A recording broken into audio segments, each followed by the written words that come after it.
I'm Jake, a broke barista slinging coffee in Chicago, barely scraping by. But one crazy day, a sting operation flipped my life upside down. I uncovered a mind-blowing secret that left a millionaire speechless. Stick around. You won't believe how I pulled it off. Life as a barista isn't glamorous. I'm 24, living in a cramped Chicago apartment, drowning in student loans, and working double shifts at Brew Haven, a hipster coffee shop in Wicker Park. My bank account's usually at $12.37, and my fridge has more ketchup packets than actual food. I'm hustling for tips, steaming lattes, and dodging my landlord's calls. It's the grind, you know? The American dream feels like a cruel joke when you're wiping counters for a living. But Brew Haven's got its perks. It's where the city's big shots mingle with broke artists like me. Regulars include tech bros, influencers, and this one guy, Elliot Vance, a millionaire real estate mogul. He's all tailored suits, Rolex watches, and a vibe that screams, I own half this city. He'd roll in every morning, order a $9 oat milk cappuccino, and barely glance at me. To him, I was just the guy frothing his coffee. One day, though, something felt off. Elliot's usual confidence was shaky. He was on his phone, whispering about deals and keeping it quiet. I'm no detective, but I've got ears and I caught snippets. Shady stuff about offshore accounts and fixing numbers. My gut screamed, this guy's up to no good. I've always been nosy, probably from binge-watching true crime docs. So when Elliot left his fancy leather notebook on the counter one morning, I couldn't resist. I flipped it open, heart pounding, and saw names, numbers, and words like bribe and shell company. Holy crap, was this dude running a scam? I wasn't trying to play hero. I'm just a barista, not Batman. But I'd overheard enough to know Elliot's deals were screwing over regular people, families losing homes, small businesses tanking. My mom lost her shop to a shady developer when I was a kid, so this hit me hard.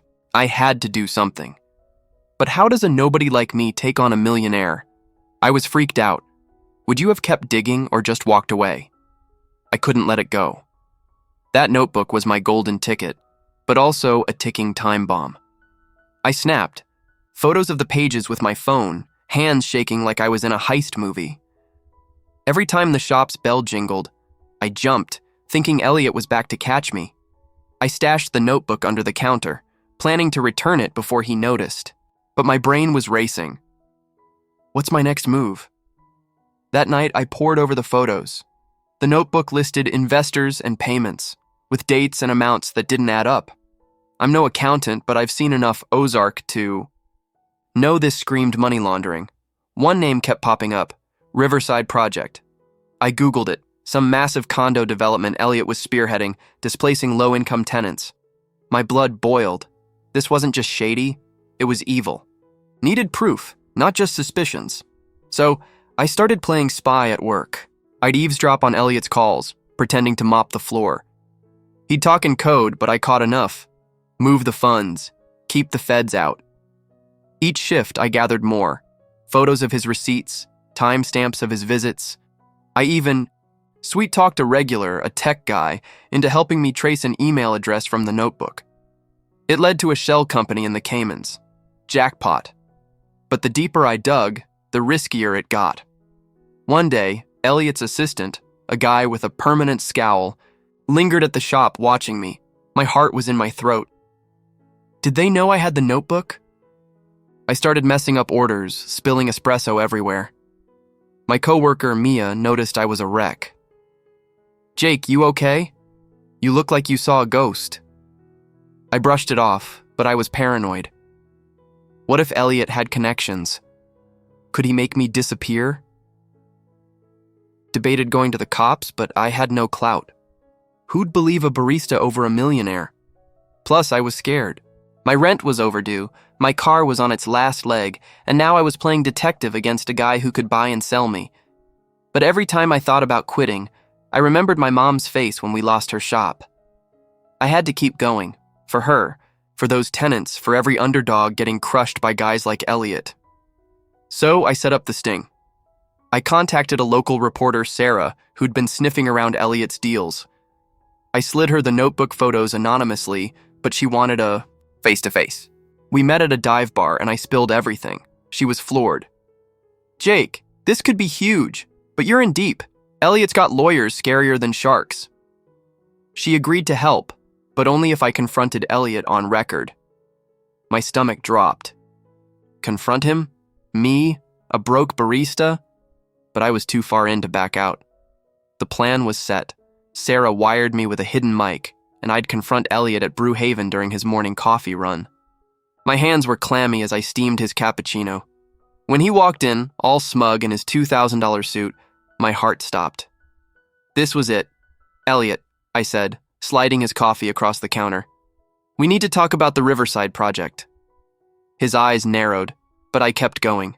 I know about the bribes, the shell companies, the tenants you're screwing over. I've got proof. I held up my phone, showing a photo of his notebook.